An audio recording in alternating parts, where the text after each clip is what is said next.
we get all sorts of issues that come in, right? Like it literally is everything, right? We get puppies, we get adult dogs, we get aggression, we get anxiety. We're having this is a dog that has very serious, we'll call it anxiety-driven housebreaking issues, right? So they have this new dog. He's a big guy, right? Harold, I believe is his name. Very proper name. Yeah, right? Harold.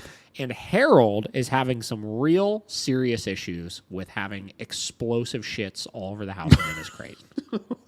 Right? And listen, some people like to talk about, aggressive dogs. They're so challenging. I can't imagine how much stress the owner is under, this, that. Sometimes these types of cases are like tenfold that. Yeah. Right? Tenfold the amount of stress that you could have working with like an actual serious, dangerous dog. Imagine being scared to leave your house for 5 minutes because your dog will have explosive diarrhea all over everything and themselves. Yeah. Every time you leave the house, right? Nope. That sounds horrendous, right? So when Vinny was young, Vinny had a lot of issues like this where he would have like really terrible accidents in his crate when he got overly stressed out by stuff because he had really bad crate anxiety when he was younger, and that was fucking terrible. Imagine coming... All right, I remember multiple times getting home from wherever it was that I was going, even if it was a short period of time, right? And I remember unlocking my front door and opening the door, and as you're opening the door, you just catch that... that whiff, right? And you just know. Oh, yeah. You just know what's waiting for you in the other room. Dude, terrible. There were some times, I remember one time in particular, my parents were meeting me at my house, and we were going to go out to dinner for something, right? And I remember I was running late. They were waiting in the driveway for me, and I remember just opening the door. I was like, I'm going to just go let the dogs out real quick, right? And I opened the door, and hit me. Rage. I saw red. Yeah. That proceeded to like an hour of cleaning and washing dogs and just fucking disaster. So I say all this to say I could empathize with this client and other people that are dealing with stuff like this. Like no problem. I totally get it. Right. And, a lot of times it's not as simple as just take them out more, right? Sometimes you really have to get strategic with how you're managing everything, right? So whatever. So this owner was having problems very consistently, multiple times a week, like 4 or 5 times a week was having accidents in the crate, whether the dog was peeing or pooping or something like that. And she's just so frustrated by it. And she lives in like a condo, so it's not even like she has a yard she could just let the dog into or anything like that. She's got to take him out on a leash. The dog, and we see this a lot with shelter dogs and stuff, they have a very hard time associating being out on the walk with going to the bathroom. Like some dogs are just used to like when I'm free and can run, I go, but when I'm on a leash, I don't. Yeah. Right. And that could be such a pain in the ass. So whatever. So she came in for a session, a couple sessions in, and, we started kind of talking about how are things going. She's really frustrated. She's like, I just can't get this under control, right? So we sat down, and this is what I do when I get clients in like this, right? We sit down and we evaluate literally everything. I need to know when you leave the house, when you feed the dog, how much you're feeding the dog, when they like to drink water, how long after they eat food is it before they go to the bathroom, et cetera, et cetera, et cetera. And then we need to come up with a plan that allows us to just be successful one day at a time. That's it. You can't look at like a month, this, that, right? Yeah. One day at a time, we need to set this dog up for success. And one day turns into 2, 2 to 3, 3 to 4, et cetera, until you turn into, it's been a year and we're good, right? Again, this is the same thing I dealt with Vinny. So first and foremost, we needed to figure out, does he have consistent water intake and consistent food intake, right?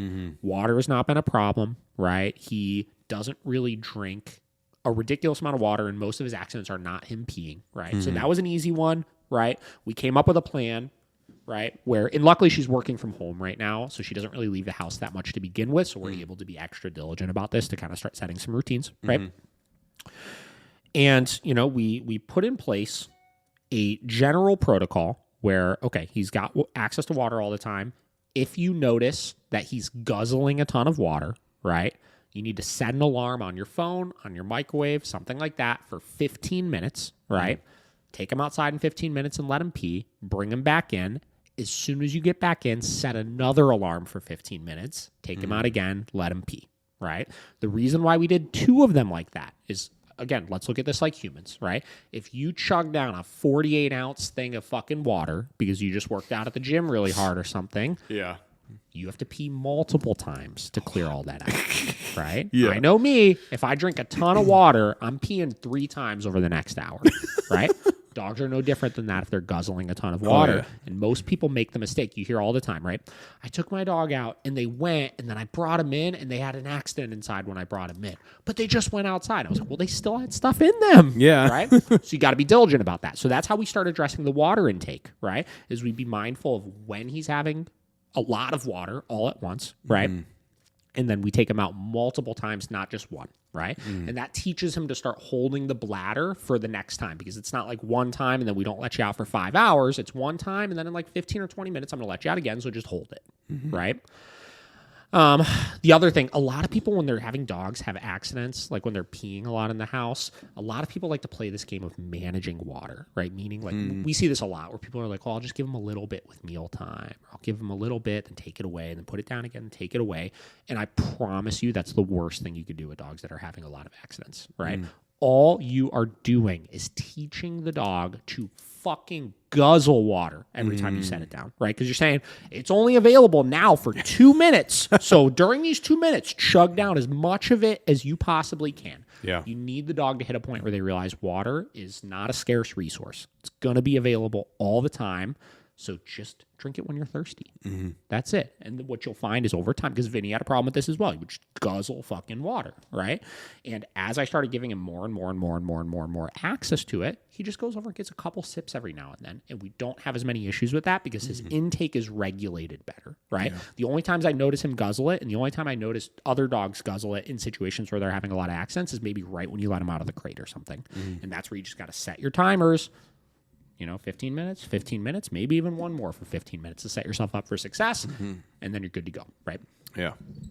So that was how we started addressing the water thing. Now, this isn't considered managing water, but another thing I'll usually instruct is like, if you know you're going to leave the house, cut the water like an hour and a half before you leave, right? Okay. That way they don't take in anymore, right? That way they have enough time to clear all of it out of their system before they go into the crate. Right. So the water was not that much of an issue with this dog. Right. Again, those little tweaks will help them for sure. But it's not by any means, that was not the priority. Right. The priority was that he was shitting everywhere. Right. So we start talking about feeding schedule. Right. She started. And again, a lot of owners will start to do this to try to figure out solutions for things. She started messing with her feeding schedule a lot, where she was feeding him twice in the evening as opposed to in the morning to try to stop him from having accidents. And it was just throwing his digestive tract off completely, right? So she would feed like one meal at like 7 p.m. and one meal at like 10 p.m. And then he'd be sitting there with like 4 cups of food in him. And then again, his stomach would probably hurt the next morning because he wasn't eating anything. And it just throws everything off. So we've got to have a consistent feeding schedule. But we got to make sure the times that we're feeding are set up where we have enough time for him to clear all of that out of his system before you leave the house. Yeah. Right? Same process, right? We were able to isolate when she typically needs to go to the house. And really right now, the only time she really needs to go to the house is she goes to the gym in the morning and the evening, right? So what we did is we figured it out where it's like if she goes to the gym at, say, 5 o'clock in the morning, which is a time that she said she usually will do it, and 5 o'clock in the evening, then what we could do is we could do our meal time at 7 a.m. and 7 p.m. Yeah. Right? And then we know that she's home with him for multiple hours after he eats that breakfast, and she's home with him for the rest of the evening, in the evening when she feeds him that dinner, right? So we did that. We made those adjustments to it, and I told her, I was like, all right, so now we got to figure out, and we need to get a general time frame of when does he actually need to go to the bathroom? How long before he needs to clear this food out of his system? And sometimes with dogs that aren't yet really housebroken like that, you need to do it where you map it out and chart it out really clearly. So I told her, all right, you're going to feed, let's say you feed at 7 a.m., right? 7 a.m., eats the food, right? Set a timer and I tell everybody, literally use timers for this, because if you don't, time will get ahead of you, and suddenly it's 2 hours later, and you forgot, and then you had, you know what I mean? Like, you gotta be really, really diligent about this. So set a timer for 45 minutes after 7 a.m. 7:45, take him out for like 5 minutes. Don't dilly-dally out there for a half an hour or anything like that. Take him out for like 5 minutes, right? If he doesn't go, bring him back in. Set another timer for 45 minutes. 45 minutes later, take him out, let him go. If he doesn't go, bring him back in, set another timer for 45 minutes. And what you'll find is as you keep doing that, whether it's an hour and a half, whether it's 2 hours and 15 minutes, whether it's 3 hours, at some point he's going to go to the bathroom, right? And then you'll kind of get that victory of, all right, it was 3 hours today, right? So maybe instead of 3 hours later, maybe next time I feed him, I'll set a timer for 2 hours, right? And I'll try it 2 hours. And if he goes, great. Then next time I just set the hour for 2 hours. If he doesn't go at 2 hours, then I do 45 minutes later, 2 hours and 45 minutes. And you figure out, again, where is the exact time when he's ready to go, right? Every dog will get on a schedule with this once they start figuring out the game of things, right? And you got to be strategic of tracking that, figuring out the similarities of it, and then you figure out, okay, cool. If I feed at 7 a.m. by 9:15, he has to go to the bathroom, so you start just letting him out at 9:15. Right? Or whatever it may be, right? So that was working, right? We did this. This was about a week ago, right? We just saw him yesterday or the day before, right? And he boarded with us overnight on Saturday for something. No accidents in the crate when he boarded with us. He was very good, obviously. And she came in, and she's like, things were good, right? We didn't have any accidents in the crate. I think she had one the night that he came home from that training, but that was because she hadn't yet started the feeding schedule, right? He was still eating 2 in the evening. It was pretty predictable, right? Yeah. But after that, 0 accidents. We had like 6 days of success with him. I was like, boom, 6 days of success. We got to keep the momentum going, right? But she said the issue that she ran into was that he was holding it for really, really long periods of time, meaning she changed all the feeding.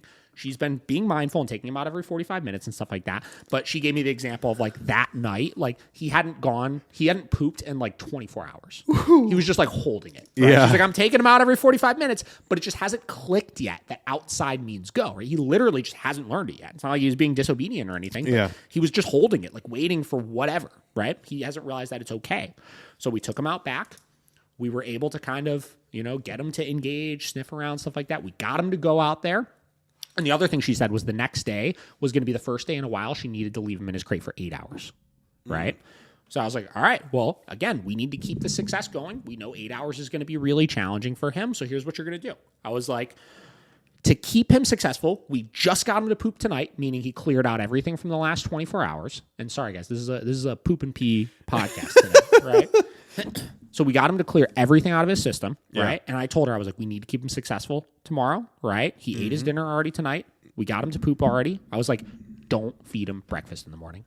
Just skip your breakfast. And don't feed a heavy dinner either. He's going to miss a meal. He's going to survive. It's going to be fine. You know what I mean? But that's going to not 100% guarantee, but it's going to put you in a position where the chances of him going in the crate are very minimal then at that point. Yeah.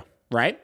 So we did that. I actually haven't talked to her to see. I'll have to ask Bridget if she heard from her or not, if it went well or not. But my assumption is that it worked, right? Yeah. And this is where I get into you got to be strategic about some of this kind of stuff, right? And then if we had a day where it's like, wow, he held it for 8 hours. 8 hours, right? No accident in the crate. Boom. Huge victory. Yeah. And we keep the momentum going. You know what I mean? And the other thing is on top of this, because right now he's just learned, I go in the crate, right? The crate is where I go. And then he suffers the consequences. Him being stuck in it or anything like that is not a deterrent for him or anything like that. He's you're basically reverse housebreaking this dog, right? Yeah. We need to teach him going outside is okay. And every time we get a victory of him having not having an accident, him going outside instead of inside, it will make it easier and easier and easier and quicker and quicker and quicker that he goes next time. So instead of him holding it for 24 hours, maybe he holds it for 12 hours. Yeah. And then maybe he holds it for 6 hours. You know what I mean? And this is how you start to work through some of these things. But these are issues that, as a trainer, sometimes we could look at it like, we didn't get fucking hired for this. All right, we got hired to teach your dog how to do commands and stuff like that. But no, we got hired for this. Yeah. Right? And our job is to use our brain and our knowledge of working with dogs all the time and our personal experiences with dogs and stuff like that to help you come up with a solution for this kind of stuff. Mm-hmm. And it can be a real fucking pain in the ass sometimes, but that is how we go about working through those types of things. And I thought that was a very interesting one for sure.